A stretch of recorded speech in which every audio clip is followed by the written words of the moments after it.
Ladies and gentlemen, it is with great pleasure we welcome our special guest, lyricist Enoch Anderson. Thank you so much for making the time to join us. Thank you. My first question, who is Enoch Anderson? I'm going to have to redefine myself. It used to be easy. I was the one who never had a single.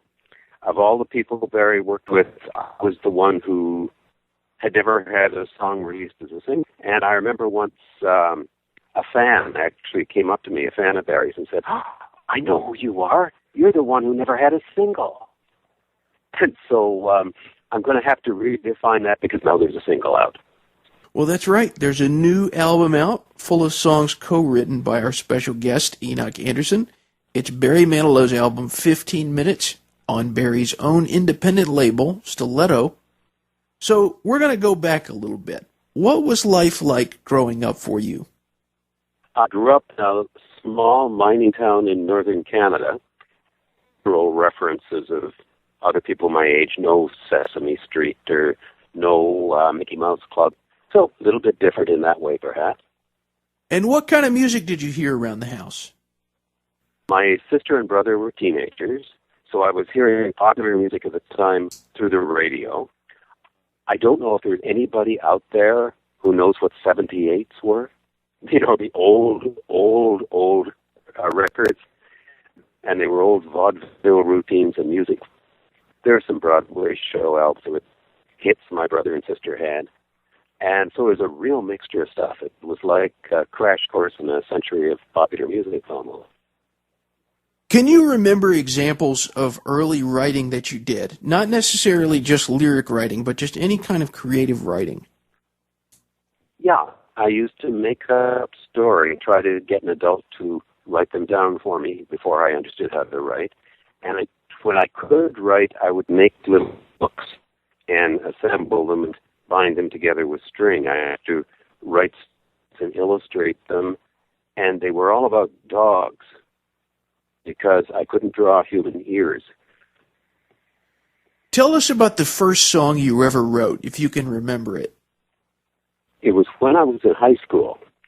There was a local theater group that was going to put on a melodrama, and I think I tried out for it. They didn't want me, but I wrote a song for the villain to sing, and I gave it to them, and I didn't get any response. Nobody said anything about it, and I didn't hear it again. But when the show went on, I went to see it, and they were singing my song. I didn't get any credit on the program or anything, Welcome to Show Business, but that would be the first song. We're talking with songwriter Enoch Anderson. Enoch, where do you get the inspiration for your lyrics? I don't really know. Sometimes I can tell you there used to be a little park near where I lived, and on Sundays it was crowded with divorced fathers and their kids because it was a convenient place for them to go when they only had one day together. And I wrote a song called Sunday Father. So that I can make a direct connection. But a lot of times, I don't know.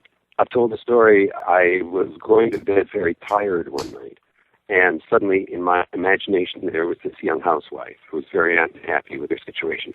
And I wrote down a lyric, and I was kind of annoyed because I wanted to go to sleep, but I felt I owe it to her. She was very real to me.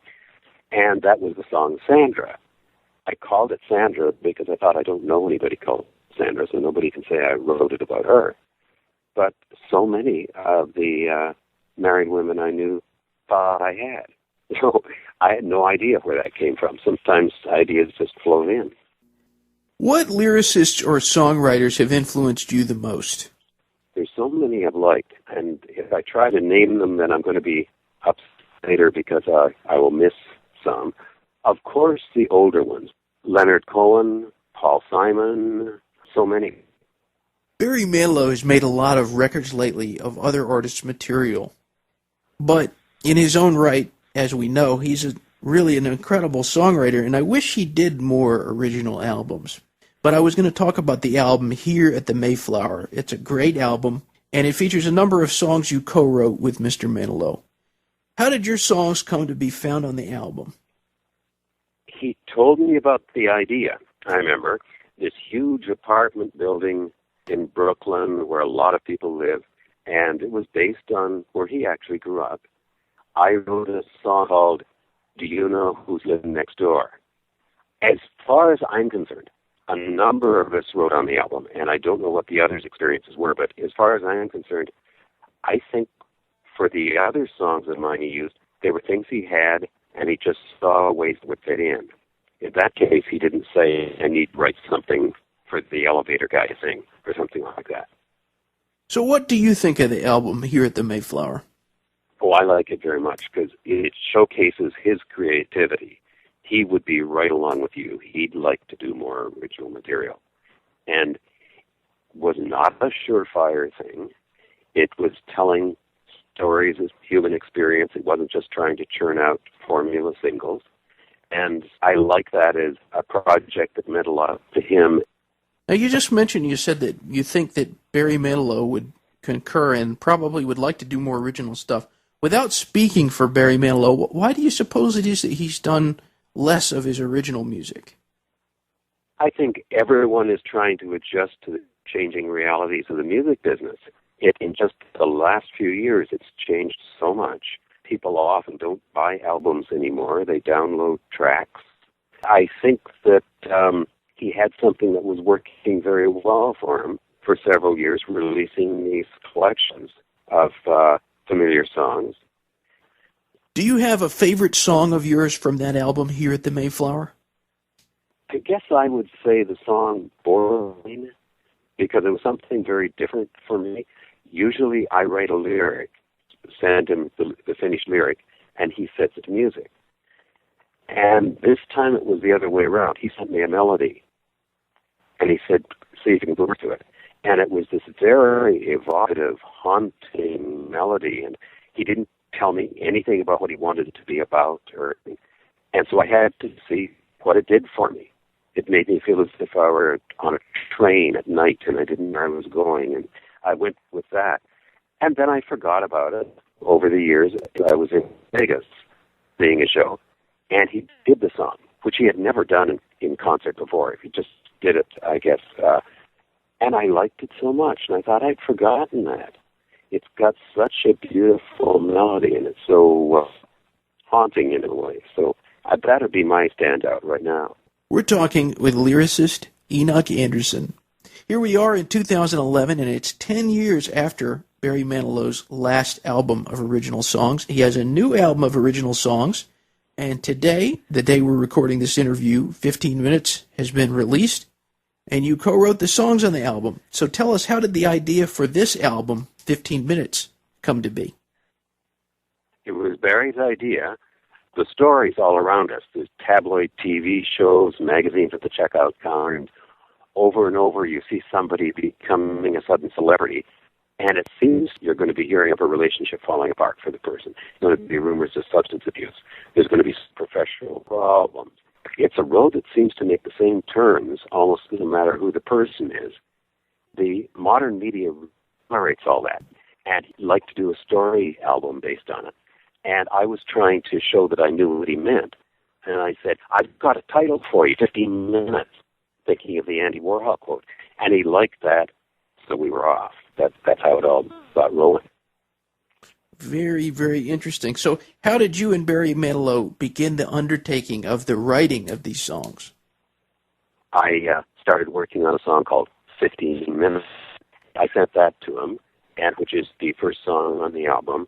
And from that point on, we were on our way. He would tell me the story that he wanted to represent in songs and what would be going on, and then I would work on the idea.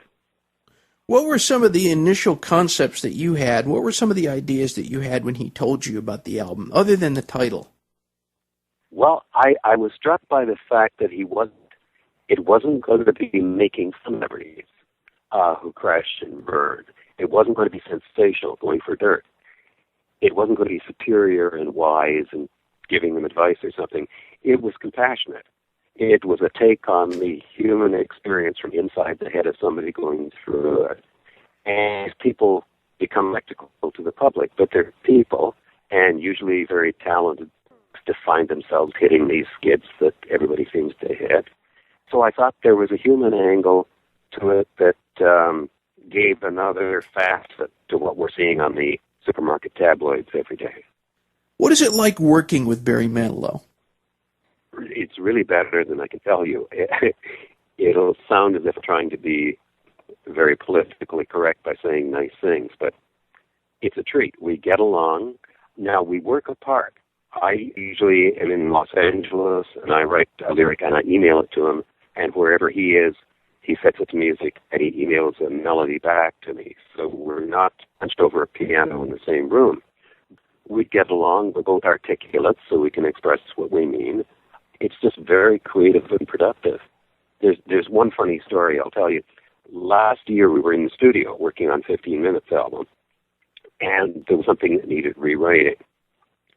And so I was saying, what do you need, or what has to be shortened, what do we do? And he was showing me, and we had a lead sheet, and I was scribbling things on it, and he was scribbling things on it, and we went to lunch, and by the time we came back from lunch, the rewrite was all finished. It was fine.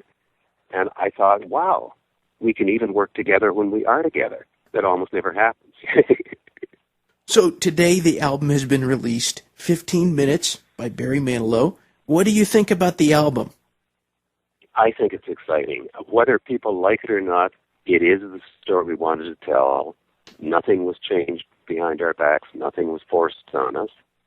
I don't think he made a mistake in that direction, because if he went into heavy rock territory, that would be the story, and it would upstage the story he wanted to tell. It's about a phenomenon that's going on around us every day, this feeding frenzy over famous people, and this is what we meant. Barry could have gone on recording collections of old favorites forever and made lots of money, but he wanted to take a chance and be creative, and I'm hoping for his sake that it's well received. Sooner or later, you just have to turn it loose and see if it flies, so I'm hoping people like it. So you're saying he was willing to take a chance again? Hey, that could be good song. I had to. So do you have a favorite song from the 15 Minutes album? I go back and forth. Right now it's a song that I liked it because I knew it needed to be there. It had to be when the guy hits rock bottom. He's lost his fame. He's lost his success. He feels he's made a fool of himself, and it's all gone. And there has to be a turnaround point. The nice thing about hitting rock bottom is finally you've got someplace to put your feet. I was in the supermarket late at night coming home from work. All of a sudden this lyric hit me, and I had nothing to write with. And I had to mumble it to myself like a crazy person in the checkout line to get home fast. Train wreck, that was special to me, so I had no ideas, and all of a sudden it landed on my lap. We're talking with lyricist Enoch Anderson. When someone listens to a song you wrote, what is it you hope they get out of the experience?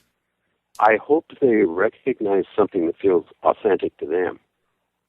As I said, I don't always know where the songs come from. They aren't all from my own experience. I'm not a divorced father, which is the story of Sunday Father. Sandra's about a young married woman, which I certainly am not.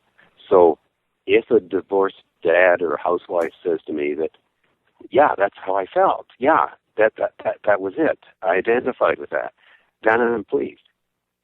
What is in the future of Enoch Anderson? Oh, I'd like the privilege of going on with more creative work. I have two final questions, one somewhat lighthearted and a little more of a serious question. The lighthearted one first. What is your all-time favorite meal? Well, I love to eat. Something I particularly like is Indian food. I love curries and that sort of thing. Maybe lamb vindaloo, I would say at the moment. Oh, man, that sounds fantastic. I am also a curry devotee. So the last question, Barry Manilow's fandom is worldwide. Thanks to technology, people from everywhere will be able to hear this interview. Do you have any parting words of wisdom for our listeners? Well, I'm not the wisest owl in the forest. I don't know if I have wisdom. I guess all I would say is look at an audience having a good time. If you're at a movie or if you're at a concert, when the audience is responding, look around and see how many different types of people there are. Look at the diversity. It's human experience that binds us together, and there's a lot more binding us together than there is setting us apart. that's the value, I think, of good entertainment, and I think that's something you can take away from that experience. You said almost exactly what Maya Angelou said. When I interviewed her, she said, "We are more alike than we are unlike." Great minds. Well, Mr. Anderson, or I should say Enoch, I appreciate so much the opportunity to do this interview. My pleasure. Thanks so much for your interest. Thank you, and I wish you a wonderful day. Thank you indeed. Bye-bye. Bye.